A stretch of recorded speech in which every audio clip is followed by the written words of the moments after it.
it wasn't a planned wine. So what happened was, back when we started the winery, I'm up in the basement of the house and I'm pumping wine from one tank to another tank. And I thought I could fit all this wine into that tank. Turns out it didn't fit. So I went upstairs to Tiff. I go, hey, I'm pumping over wine. I don't have enough room. What should we do? I was thinking, should we get a bunch of little containers and put in containers? And she goes, do you remember those barrels you bought? The Dad's Hat bourbon barrels. They're 15 gallons in size. They're downstairs in the basement. I go, yeah, I remember those. She goes, why don't you just put them in there? I go, but it'll probably ruin the wine because that had bourbon in it.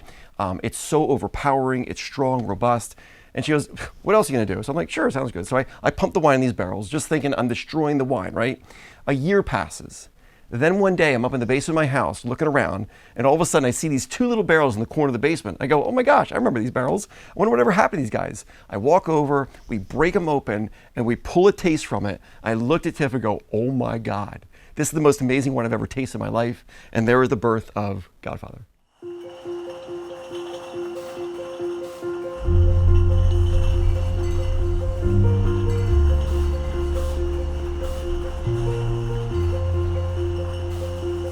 Back when we opened these kegs, the barrels were going, oh my gosh, this is such great stuff. And then we learned that this wine needs to stay in the original authentic state. So basically it comes from the barrel right to the bottle. There's no filtration that happens with the Godfather. So in other words, if you get a bottle of Godfather and there's some wood and sediment at the bottom of the bottles, I do it on purpose. Literally just from the barrel right to the bottle. So it goes from the barrel to the bottle, from the bottle to your glass. It's the real deal the whole way.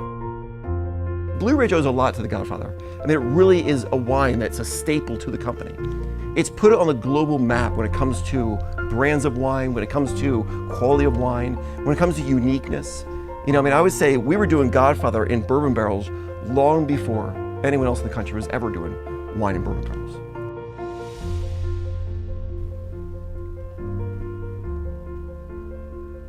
The best wine ever.